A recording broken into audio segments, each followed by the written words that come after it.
Kembali lagi di Cerita Cinta Channel. Jangan lupa like, comment, and subscribe ya. Terima kasih. Pagi hari di sekolah negeri X, Anaya memutar kedua matanya dengan jengah saat dirinya dihadang oleh trio racun. "Well, ini dia gadis sok cantik yang sedang berusaha untuk mendekati Gerald," ucap Angel dengan sinis. Ia berjalan memutari Anaya dan menatap Anaya dari atas sampai bawah dengan penuh kebencian. "Please, minggir," ucap Anaya kepada trio racun yang menghadangnya. Wah, ternyata dia bisa mendengar, guys. Oh, bukankah dia ini adalah gadis tuli? Hahaha, ucap Angel tertawa keras sambil bertepuk tangan. Dek, jantung Anaya berdetak dengan cepat. Ia menggigit bibirnya dengan kuat. Bagaimana bisa Angel mengetahui tentang dirinya?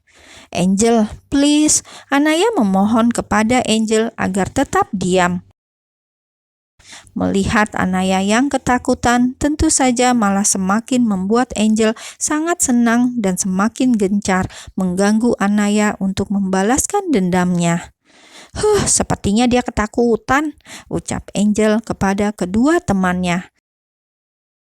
"Haha, lihat wajahnya manis banget ya," ledek Angel, lalu tertawa terbahak seperti iblis, diikuti oleh kedua temannya. "Hei, kalian semuanya!" teriak Angel sambil menepuk tangannya beberapa kali agar seluruh murid berkumpul di koridor sekolah. Anaya menatap sekelilingnya. Wajahnya pias dan kedua matanya berkaca-kaca. Ia takut dan tubuhnya bergetar hebat saat semua murid mengelilinginya. "Aku mempunyai berita yang mengejutkan untuk kalian semua. Kalian tahu ini siapa? Ini adalah Anaya yang kalian banggakan dan kalian agungkan. Anaya yang sudah membuat aku cedera dan harus menjalani operasi tulang belakang," ucap Angel sambil menunjuk Anaya dengan penuh kebencian. "Sudahlah, Angel, masalah itu sudah berlalu dan kamu kan yang mencari masalah lebih dulu," seru Ica yang baru datang lalu merangkul Anaya, menguatkan sahabatnya itu. "Diam, cupu," bentak Angel kepada Ica dan melayangkan tatapan tajam kepada Ica. Namun tiba-tiba Angel tersenyum seperti iblis. "Jangan-jangan kamu juga tidak tahu kebenaran tentang dia?" tanya Angel sambil menatap Anaya yang pias. "Jel," teriak Anaya dengan suara tertahan. "Jangan didengarkan, Nay. Ayo kita pergi saja," ucap Ica menarik tangan Anaya agar segera pergi dari kerumunan itu. "Wait," ucap Angel mencegah Ica agar tidak pergi dari sana. "Apakah kamu tidak tahu jika selama ini dia menyembunyikan rahasia besar darimu?" tanya Angel. "Apa maksudmu?" tanya Ica lalu menatap Anaya yang menundukkan kepala. Angel tersenyum tipis, lalu memegang kedua pundak Ica dan menekannya dengan pelan. "Temanmu ini adalah gadis tuli. Tuli, kamu tahu tuli? Alias budek," ucap Angel dengan penuh penekanan. Ica membekap mulutnya lantaran sangat terkejut. Begitu pula para siswa yang berkerumun. Mereka saling bisik dan saling bertanya-tanya kenapa Anaya yang cantik adalah gadis tuli. Sangat disayangkan sekali.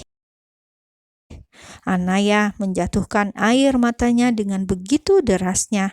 Ia melepaskan tangan Ica. "Jangan bicara omong kosong," bentak Ica kepada Angel. Gerald dan Lucky yang baru datang terkejut saat melihat kerumunan di koridor sekolah. Mereka mendekat dan menerobos kerumunan tersebut, terkejut saat melihat Anaya di sana. "Naya," seru Gerald lalu mendekati Anaya yang terlihat terpukul. "Bagus, Gerald datang tepat waktu agar dia tahu siapa gadis yang disukainya," ucap Angel sambil menunjuk Anaya. Jangan membuat masalah lagi, Angel, bentak Gerald dengan kuat. Angel semakin meradang, lalu mendekati Anaya dan menarik kedua alat bantu dengar dari telinga Anaya dengan perasaan yang sangat kesal. Ini adalah alat bantu dengarnya. Dia adalah gadis tuli, ucap Angel menunjuk ABD yang ada di telapak tangannya.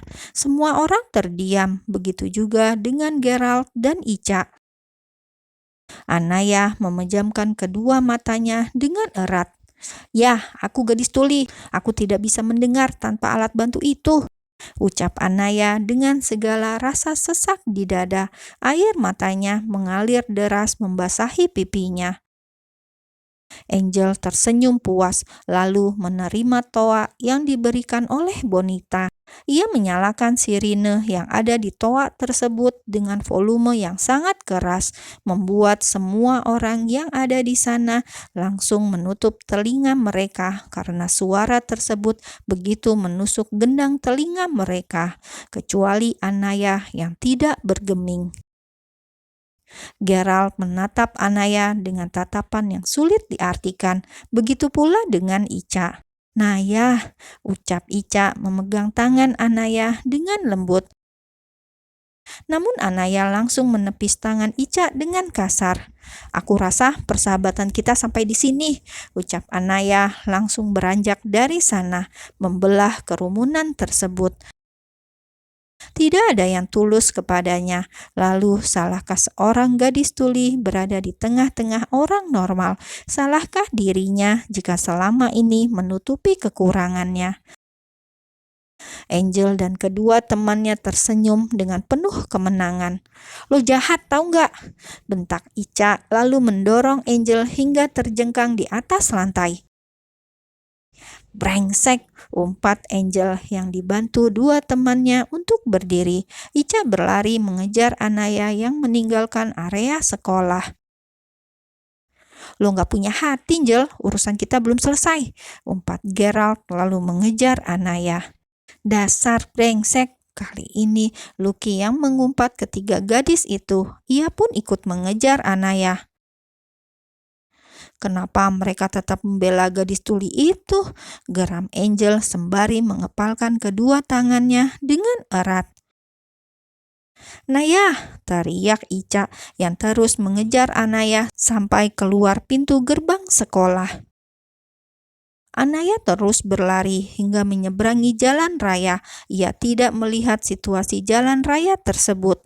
Ada sebuah mobil yang melaju dengan kecepatan di atas rata-rata dari sisi kiri. Tin! Mobil yang melaju kencang itu mengklakson dan mulai kehilangan kendali pada akhirnya. Brak! Anaya tertabrak dan tubuhnya terpental hingga 1 meter dari lokasi kejadian. "Naya!" teriak Ica dan Gerald bersamaan. Dan pengemudi mobil tersebut panik dan segera keluar dari mobil untuk melihat siswi yang ditabraknya. Lalu lintas jalan tersebut menjadi ramai dan macet. Banyak pengendara lainnya yang ikut berkerumun di sana untuk melihat kondisi korban. "Gerald, panggil ambulans!" teriak Ica memeluk tubuh Anaya yang tidak berdaya. "Naya!" Ica menangis dengan kencang, menangisi sahabatnya. Gerald segera menghubungi ambulan. Kedua tangannya bergetar dan kedua matanya berkaca-kaca. "Maafkan saya, rem mobil saya blong. Kita bawa ke rumah sakit. Menunggu ambulan akan lama," ucap pengemudi mobil yang menabrak Anaya. Tanpa banyak kata, ia segera mengangkat Anaya yang sudah berlumuran darah. Ica dan Gerald mengikutinya dari belakang.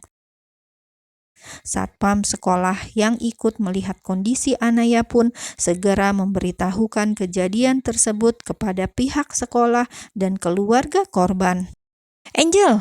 teriak Lucky dengan berapi-api. Ia menghampiri Angel yang sedang berdandan di dalam kelas. "Apa sih, Jawir?" ucap Angel dengan santainya. "Ini semua gara-gara lo, Anaya tertabrak mobil." Loh, kok gue sih? Salahkan dia dong, kenapa budak? Lagi pula bagus juga sih kalau dia meninggoy sekalian, jawab Angel dengan santainya. Lucky dengan kesal langsung menarik rambut Angel dengan kuat. Jika di negara ini tidak ada hukum, sudah gue pastikan lo akan mati di tangan gue. Tapi lo harus tetap bertanggung jawab dengan semua ini. Bentak Lucky lalu menyeret Angel keluar dari kelas tersebut. Kedua temannya pun mengikuti dari belakang. "Bangsat, lepasin rambut gue!" teriak Angel.